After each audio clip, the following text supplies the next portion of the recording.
Bishot Morav Rabotai, avec la permission d'Hachem, je voudrais vous souhaiter à vous tous une bonne année, Shana Tova, et que si Dieu veut, on commence bien cet hiver, on a un long hiver jusqu'à Pessah. Alors on est dans la paracha de Bereshit, la création du monde.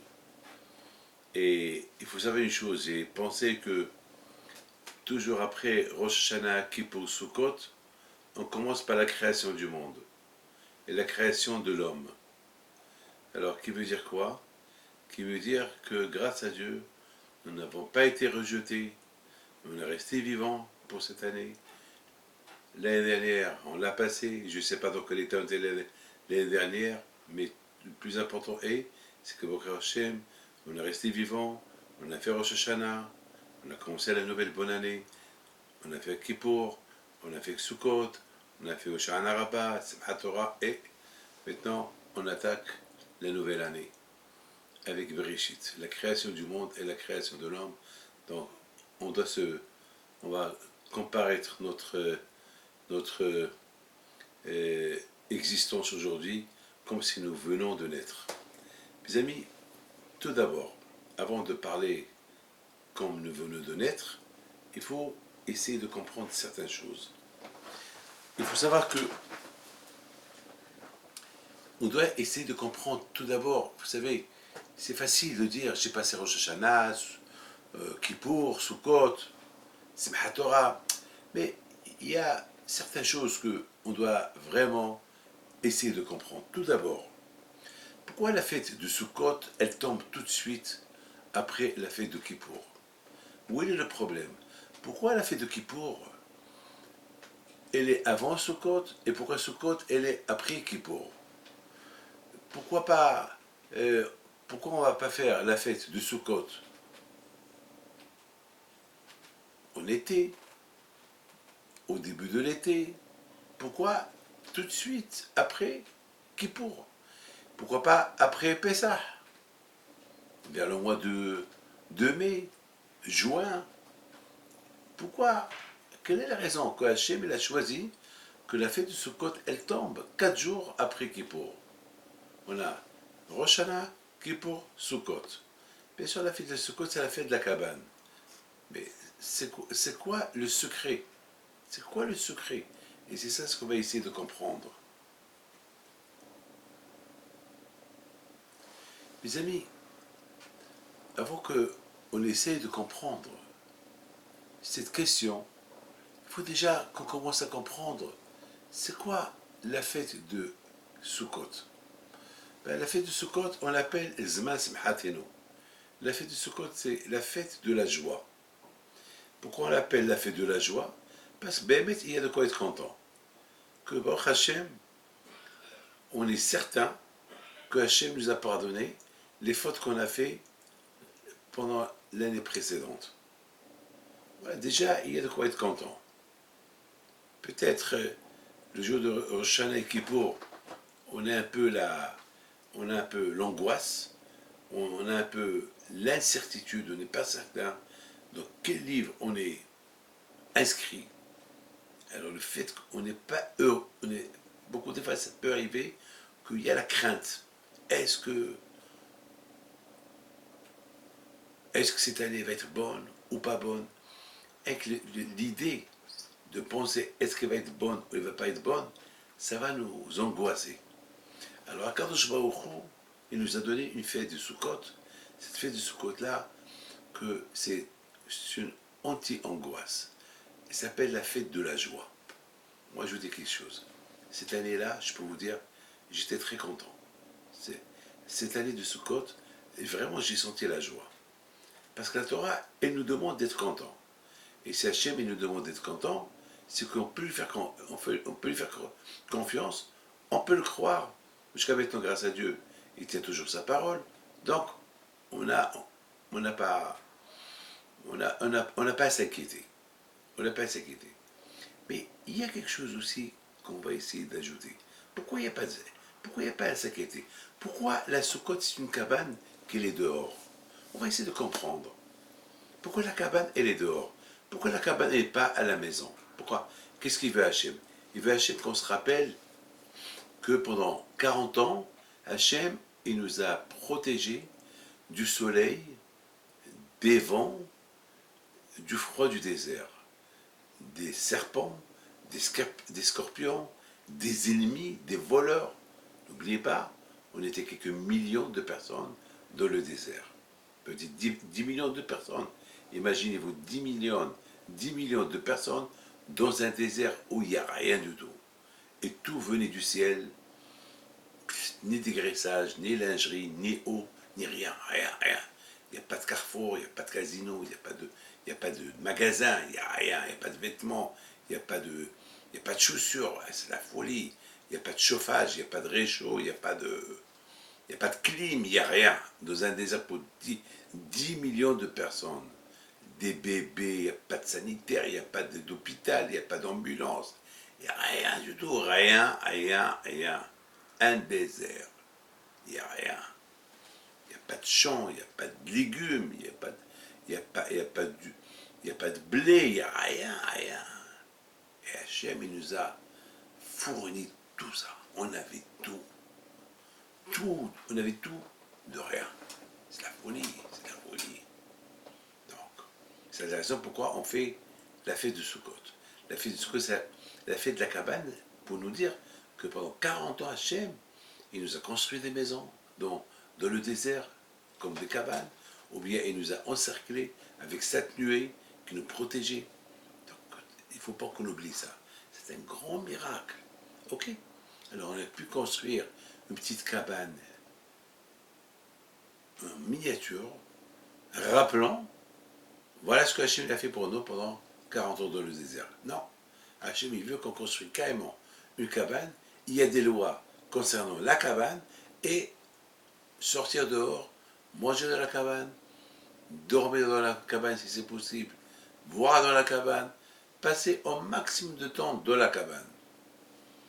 Ça, alors maintenant, on a et en plus, cette fête-là, c'est après, c'est après Kippour, et la cabane, elle est en dehors de la maison. Hachem, il ne veut pas qu'on construise une petite cabane en souvenir, non, et qu'elle soit à la maison, et on la voit pour se rappeler, non. Hachem, il veut que vraiment on vit la cabane, on vit la sortie de l'Égypte, on vit le désert, et on doit vivre comme que nos parents ont vécu pendant 40 ans de désert. Hachem, il veut qu'on vit ces moments-là de la cabane pendant 7 jours. Donc, tout ça, c'est à comprendre. Mes amis, avant qu'on essaie de répondre à tout ça, je vais raconter une histoire que j'ai lue. Il y a un rab qui s'appelle Rav David Grossman de Migdal Or. Lui, il s'occupe beaucoup des Baalei Tshuva en Israël. Une fois, il reçoit un coup de téléphone d'un couple qui devait prendre rendez-vous avec lui pour lui parler de leur enfant. Ils avaient un enfant, et que cet enfant, malheureusement, il a lâché la religion, et malheureusement, il s'est attaché avec, malheureusement, avec un groupe d'idolâtres. Je ne vais pas rentrer dans les détails. Un groupe idolâtrie, c'est vraiment... Et les parents, ils ne savaient pas quoi faire. Ils avaient un enfant unique. Et c'est là que le père, il dit au Rav, qu'est-ce qu'on doit faire? Et le Rav lui a dit, c'est un problème. C'est un problème. Si ton fils a changé sa religion et s'est attaché à une autre religion, qu'est-ce qu'on peut faire? Vraiment, il n'y a rien à faire. C'est un problème. C'est un problème. Bon. Est-ce que le Rav leur pose la question, est-ce que vous avez fait un peu le Shabbat? Vous avez mangé kasher? Ils ont répondu non. On n'a rien fait tout ça. Ils ont dit c'est un peu de notre faute.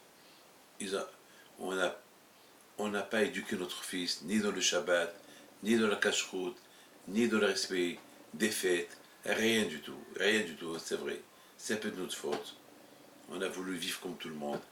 Et voilà, lorsque notre fils, il nous a réveillés lorsqu'on a vu qu'il a changé sa religion et que maintenant il est devenu idolâtre. Alors là, ça nous a choqués et on ne sait plus quoi faire. Alors là, le Rav, il leur dit, je vous pose une question. Il est parti de lui-même. Oh, comment ça s'est passé? Il a dit non, on l'a jeté. On ne pouvait pas accepter. On ne pouvait pas accepter ce qu'il faisait à la maison. On ne pouvait pas vivre avec ça. Et donc, on l'a jeté de la maison. Bon, maintenant, on dirait que ça l'arrangeait bien. Maintenant, il est investi à 100% avec cette secte-là d'idolâtrie. Alors le Rav, il leur dit, un enfant, jamais on le jette. On ne rejette jamais un enfant. Vous avez fait une mauvaise erreur. Vous avez fait une erreur. C'est quand même c'est votre sang. Ça va, il a changé sa religion. Mais d'accord, mais un enfant ne le jette pas. Vous ne fallait pas le jeter. Alors maintenant, on va essayer de le ramener. Je vais essayer de lui parler. Je vais essayer un peu de chauffer son cœur pour retourner à la religion. Effectivement, Rabotaï, l'histoire se termine que le Rav, il a rencontré le jeune. Et bien sûr, le jeune avait beaucoup de questions. Des questions que les parents ne pouvaient pas répondre. Ils n'avaient pas de réponse. Parce qu'eux-mêmes, ils n'étaient pas concernés par ni la Torah, ni rien du tout. Donc il n'y avait que le Rav seul qui pouvait donner des réponses. Donc grâce à Dieu, il a donné des réponses. Il a satisfait l'enfant. Et que c'est une fois qu'il avait des réponses, eh bien, il est retourné à sa religion natale. Et aujourd'hui, Baruch Hashem, il paraît qu'aujourd'hui, c'est un grand religieux, il s'est marié, il a des enfants, et que tout va bien. C'est ce que Rav Grossman il raconte. Et Rabotai, moi, je vais retenir de cette histoire-là, lorsque le Rav, il demande aux parents, comment votre fils il est parti? Comment il a quitté la maison? Et eux, ils ont répondu, eh bien, on l'a jeté de la maison. On ne pouvait pas accepter la façon comment il se comportait. Et là, le Rav leur a dit, un enfant, un fils, on ne le jette pas. Ça, c'est un fils, jamais on le jette. Mes amis, j'arrête là. Écoutez bien, mes amis, ce que je vais vous dire. Nous, c'est écrit dans la Torah, Banim atem Lashem Elokechem. C'est écrit dans la Torah, vous êtes des enfants, vous êtes des bébés, des fils, des enfants à Akadosh Baruch. C'est-à-dire qu'Akadosh Baruch il se comporte avec nous comme si on était ses fils. D'ailleurs, dans la prière, on dit Avinu Malkenu. Dans la prière, on dit Papa, mon roi. On appelle Hachem Papa, et on appelle Hachem mon roi. Ça veut dire que on l'appelle Papa et mon roi. Et on explique pourquoi on l'appelle Papa, notre roi, parce que Akadosh Baruch Hu, il se comporte avec nous comme un papa. Très bien. Vous savez, beaucoup des fois, on n'est pas très bien avec papa. Si on pas de papa biologique.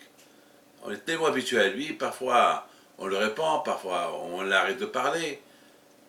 Mais avec Hachem, qui est notre papa aussi, il ne faut pas oublier qu'il aussi, c'est ton roi. C'est ça la différence qu'il y a entre ton papa biologique et le papa qui s'appelle Dieu. Ton papa biologique, c'est ton père, c'est uniquement. Mais Hachem, qui est ton père, qui t'a fait naître, et c'est lui comme ton père, n'oublie pas que c'est aussi, il est ton roi. Donc, un roi, on lui doit un respect. Un roi, on doit un respect. Voilà. Regardez, mes amis, dans les pays où il y a un roi, il y a les héritiers du trône.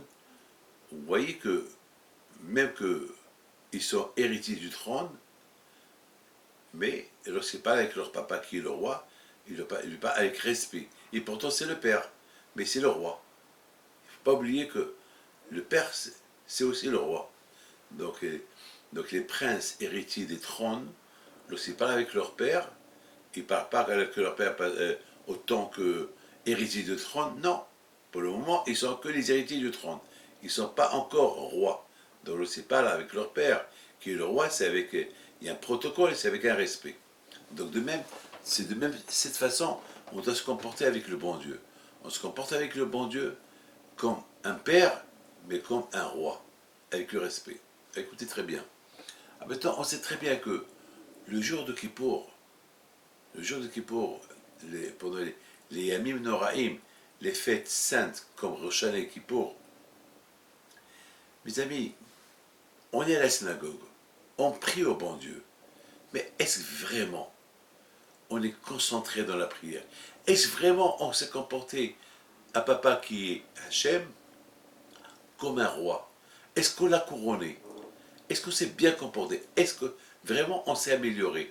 Est-ce vraiment on a pris des résolutions vis-à-vis du bon Dieu? Peut-être oui, peut-être non. Alors, a priori, après Rosh Hashanah et Kippour, on devait être, rejeté de, de, de, de chez le bon Dieu. On devait être rejeté. Comment? Quand je peux dire, comment Hachem peut dire comment? Je vous ai donné une opportunité pour retourner vers moi et vous comporter comme des voyous. Comment? Comme des égoïstes. Comment? Et vous osez me demander, et donne-moi, et donnez-moi, donnez-moi, donnez-moi, donnez-moi. Comment vous pouvez oser dire ça? Comment? Il aurait pu, le bon Dieu, se comporter avec nous d'une manière un peu dure. Il nous rejetait complètement. Parce qu'il nous a donné des jours de faire teshuva et de faire pénitence, et au lieu qu'on retourne vers lui, on s'éloigne encore un peu plus de lui après Rosh Hashanah et Kippour. Alors, quelque part, on devait être rejeté. Mais mes amis, un père ne rejette jamais. Un père, Hachem, jamais ne rejette. Hachem, même ce qu'il sait, qu'on n'a pas fait une bonne prière, Rosh Hashanah et Kippour, même que Hachem il sait qu'on n'a pas été à 100% avec lui, on n'a pas été à 100% connecté à lui, Hachem il ne rejette pas. Toujours il nous donne une chance. Et c'est quoi la chose qu'il nous donne? Il nous a donné la soukha. La soukha, c'est un lieu de rencontre, encore une fois. Si ce n'est pas à la maison, puisque on était chez lui à la maison, on était à la synagogue, on ne s'est pas bien comporté. Alors à la synagogue, il était à côté, les Finachim Petit Haroun était à côté de lui, et il était à côté de nous. Et malgré tout, on a fait du semblant. Parfois, même lorsqu'on fait du semblant, à la fin, on doit réagir qu'on a fait du semblant.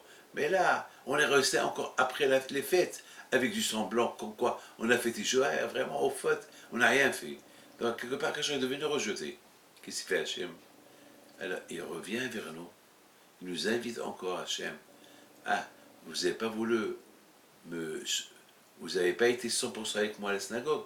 Alors, viens, on va se rencontrer en dehors de la synagogue, dans la soukha. Hachem, il donne encore une chance. Il ne rejette pas. C'est-à-dire que la fête du Soukha, après Kippour, c'est la fête de la chance. Il nous donne une deuxième chance de rencontre. On sait très bien que dans la Soukha, il y a Hachem, il y a Abraham, Isaac, Yaakov, Moshe, Aaron, David, Yosef, Shlomo. Donc tous les tzadikim, ils sont dans la Soukha. Donc quelque part, quand je vois où, il nous donne encore une deuxième chose. Ok, c'est à Kippour, peut-être c'est dur pour nous de jeûner. Chaque fois on voyait la montre, quand est-ce qu'on va manger. Et c'était dur la rencontre avec le bon Dieu à Kippour. Alors quand je vois qu'on essaye maintenant de nous rencontrer encore une deuxième chance pendant la fête de Sukkot. Kadosh Baruch Hu, il n'abandonne pas la partie. Kadosh Baruch Hu, il essaie encore de faire avec nous d'autres rencontres et encore un espoir. Il nous a donné encore Simchat Torah pour se réjouir avec la Torah. Jamais Akadosh Baruch Hu se sépare de l'Am Israël. Toujours Akadosh Baruch Hu, il essaie encore de donner une chance. Encore. C'est la raison pourquoi Rabotai a fait du Sukkot et l'a pris Kippour. La fête du Sukkot et l'a pris Kippour, c'est parce que Hachem, il nous donne encore une deuxième chance. Alors ça veut dire, ça s'appelle la deuxième chance. Beaucoup des fois, il y a un couple qui divorce, qui veut divorcer, on essaie de refaire la paix. Allez, c'est vrai, chacun a manqué le respect de l'autre. Allez, donnez-vous encore une deuxième chance. Allez, faites ça. Hier je l'ai fait avec quelqu'un.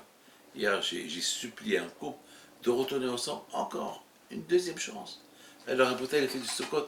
C'est une deuxième chance entre nous et le bon Dieu. Une, une, une deuxième chose de réconciliation. Deuxième chose de réconciliation. C'est la folie. Mes amis, hier, j'ai hier, euh, j'ai quelqu'un m'a posé une question. Il m'a dit, mais David, comment vous comprenez? Voilà, maintenant, on est maintenant à l'année 5776. Alors, ça dit quoi? Le monde a été créé en 5000, un peu plus de 5000 ans. Je dis oui. Il dit, mais on voit dans la science, et avec le carbone 14, on voit que le monde, il est vieux. Des milliards d'années. Des milliards d'années. Des milliards d'années. Alors comment vous expliquez tout ça? Alors maintenant voilà, après la Rosh Hashanah et Kippour et Sukkot, on commence à lire la création du monde. Bereshit bara Elohim, au début Dieu a créé. Ça veut dire quoi? Le monde, il est si jeune, il n'est pas vieux le monde. Rabbi David, vous savez qu'il y a beaucoup de choses que la science ne comprend pas. Il y a beaucoup de choses que la science, elle ne comprend pas. Alors, comment vous expliquez tout ça? J'ai dit, écoute mon fils, nous, on n'a pas de question. Pour nous, il y a Hachem. On est croyants. On sait que Hachem, c'est papa. Hachem, c'est le roi. Hachem nous pardonne. Hachem, écoute, mon fils, tu ne peux pas dire que le monde a été créé. Même Abraham Avinu, il avait un problème. Au départ, Abraham Avinu, il avait un problème. Il a commencé à dire, mais qui a créé le monde? Est-ce que vous avez vu une maison qui a été construite d'elle-même? Ça n'existe pas. Tout ce beau décor de ce monde, tous ces fleurs, tous ces arbres, tous ces animaux, tout ce que le monde remplit dans le monde entier, dans les océans, dans la mer, il y a des merveilles dans la mer, des merveilles dans les montagnes. Tu croyais que tout ça, comme ça, Dieu, comme ça, tout ça a été créé de lui-même? D'ailleurs, même maintenant la science, elle ne comprend pas. Même la science qui dit Big Bang, il y a un Big Bang, et qu'il y a eu des sables qui se sont réunis, il y a eu et ça formait des mondes. Attends, mais ce sable-là est venu d'où? Et tout ce merveille qu'il y a dans le ciel, dans la terre, à l'intérieur de la terre. Mais d'où ça vient? Comment le monde tourne autour du soleil, les, les, les réactions des vagues de mer, ils sont en rapport avec la Lune. Mais comment tout ça? Je croyais que tout ça, ça a été fait tout seul. Bien sûr que la science, elle ne comprend pas tout ça. Donc, les scientifiques, tellement que c'est loin pour eux d'imaginer, donc ils sont obligés d'essayer de reconstituer, de comprendre combien de temps ça a pris au monde d'être créé. Donc selon leurs calculs, ça chiffre en milliards. Mais au fait, s'ils avaient les mots là en Dieu, ça chiffre uniquement en quelques milliers d'années. C'est tout. Parce qu'il y a un Dieu qui peut tout faire. Il y a un créateur. Jusqu'à maintenant, ils ont des questions qu'ils n'ont pas de réponse. Pourquoi ils n'ont pas de réponse? Parce que jamais ils auront de réponse. Parce qu'ils ne veulent pas croire qu'il y a un créateur qui a créé tout ça. Mais c'est vrai qu'ils avaient un peu de la horma, un peu de la sagesse, qu'il y a un créateur qui a créé tout ça. Donc, ils n'auraient pas, de problème. C'est vrai, moi, David Pinto, que Dieu préserve.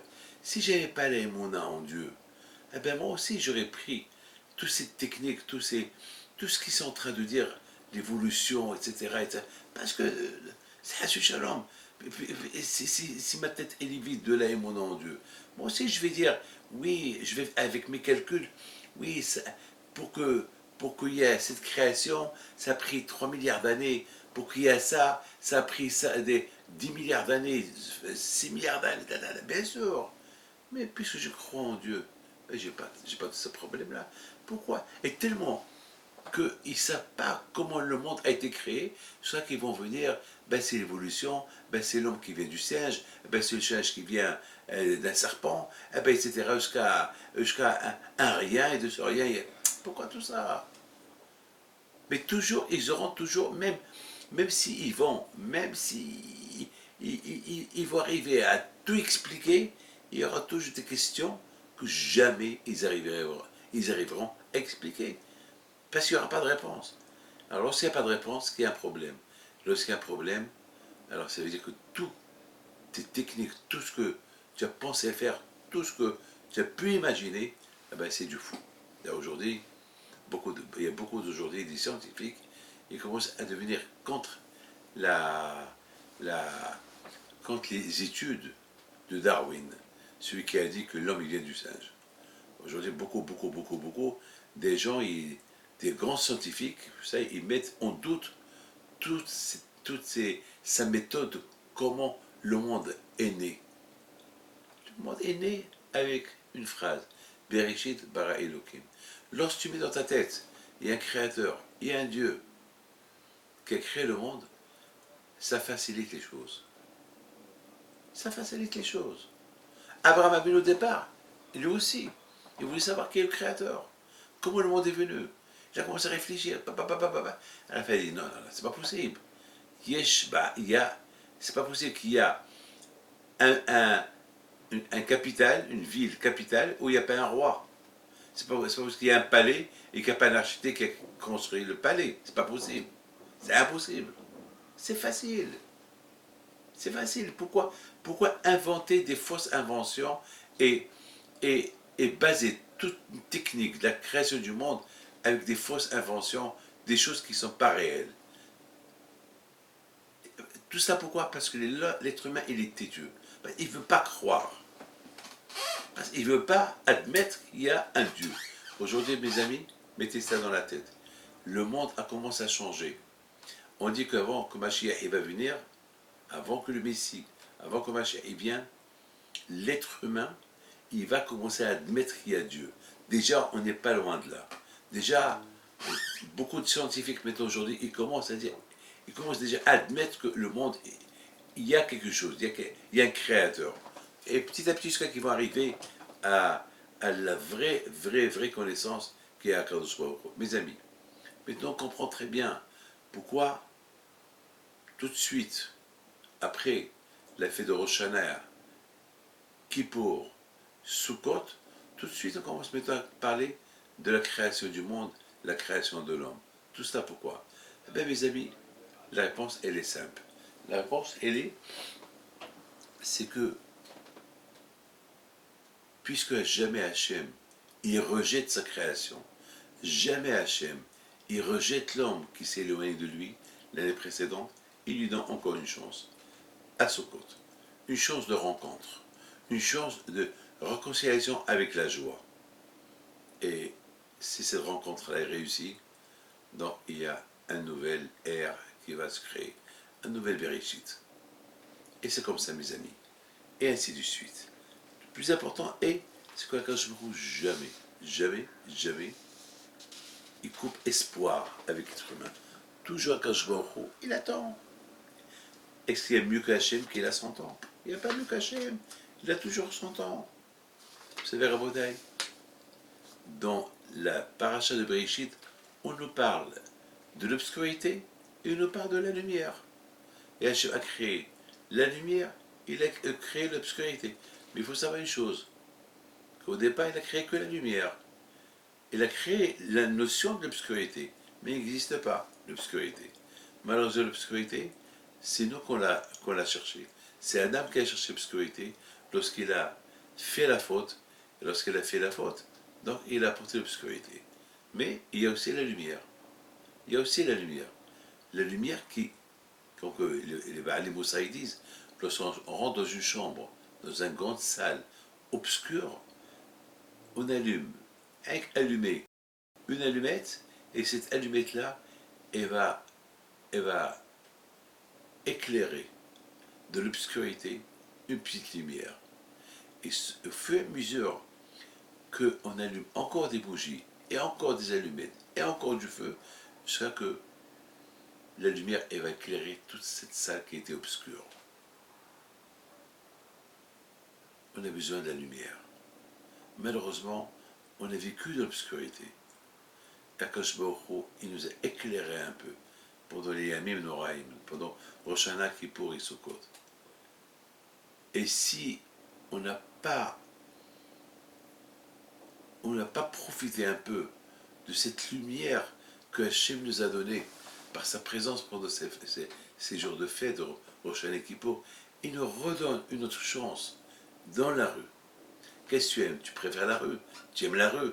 Alors viens, on va sortir dans la rue, on va jouer dans la rue, on va danser dans la rue. Alors viens avec moi. Alors viens, on va construire une cabane dans la rue. Viens, allez, toi, viens, on va se donner encore une chance. Hachem jamais ne rejette. Il donne toujours la chance à l'être humain. Et peut-être, avec la deuxième chance, on va recevoir, on va, Be'ezat Hachem, réussir à se réjouir à Simchat Torah pour se reconstruire et commencer encore un autre ère de Bereshit.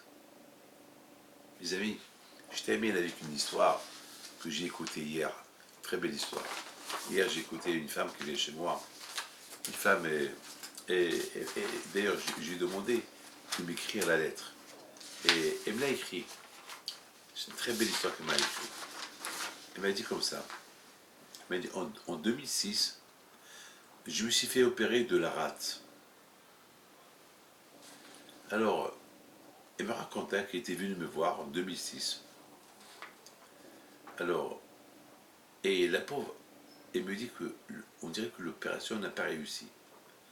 Alors je lui avais dit, elle me dit que je lui avais dit de lire chaque jour les psaumes.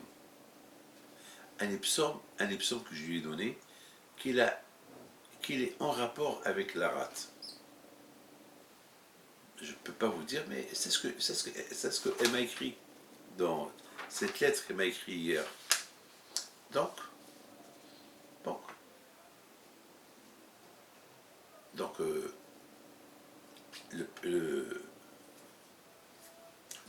l'opération, il n'a pas réussi du tout, donc il devait faire une autre opération. Donc le jour de l'opération,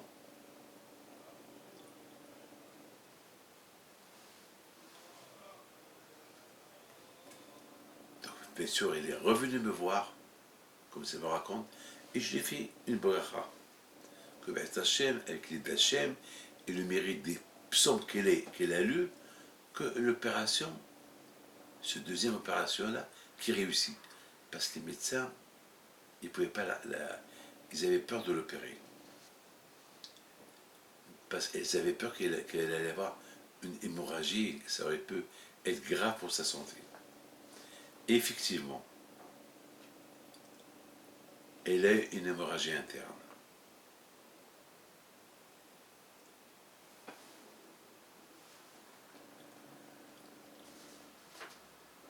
Et le médecin lui a dit, Madame, pour que je recoue encore, c'est très difficile.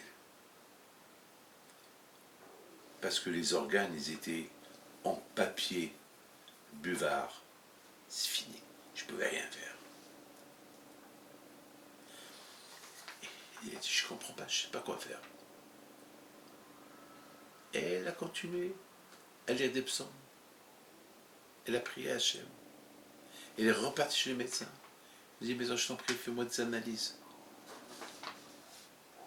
Elle dit, écoute, je vais t'opérer. Si je peux, je t'opère. Je veux ouvrir. Mais si je ne peux pas, je ferme. Et ta vie est entre les mains de Dieu. Si tu es croyante. C'est ce qu'il a fait. Lorsqu'il se réveille, il a dit, c'est je t'ai opéré. Il a dit, mais je ne comprends pas. Je ne comprends pas. Je ne sais pas comment j'ai réussi à recoudre. Je ne sais pas. Elle dit, pour moi, vous allez rester une femme qui allait mourir avec cette maladie. Je ne sais pas comment j'ai réussi à recoudre une rate qui était en papier buvable. Je ne sais pas. Il se secouait la tête devant ses élèves. Il dit, je ne comprends pas comment je t'ai opéré. Je ne comprends pas. Il y a quelque chose que moi je ne comprends pas. Voilà pour cette femme-là.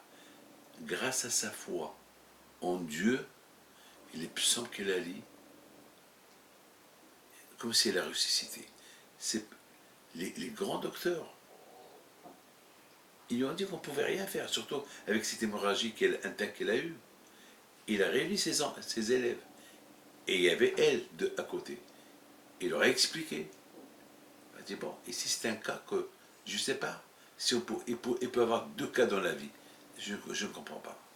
Et elle, dans sa tête, elle disait, c'est les psaumes, c'est la Torah, c'est les brachot. Voilà, mes amis, voilà un Bereshit. Le bon Dieu, il fait des miracles. C'est des miracles. Un miracle. Un miracle parmi les miracles. C'est pas un miracle que lorsque le bon Dieu nous pardonne nos fautes. C'est pas un miracle qu'on est devant Hachem pendant Rosh Hashanah Kippour, à la synagogue. Et même si on n'a pas fait une bonne teshuva, il ne nous rejette pas. Il nous donne encore une chose de réconciliation dans la soukha, en dehors de la maison. Alors maintenant, mes amis, voilà, maintenant on a compris pourquoi Sukkot c'est une fête après Kippour. On a compris pourquoi on fait la soukha dehors et pourquoi on doit habiter dehors. Et on a compris pourquoi il y a Bereshit après Rosh Hashanah, Kippour et Sukkot. Que Hachem vous protège, je vous donne à vous tous la santé, bracha vetzlacha, amen keratzon.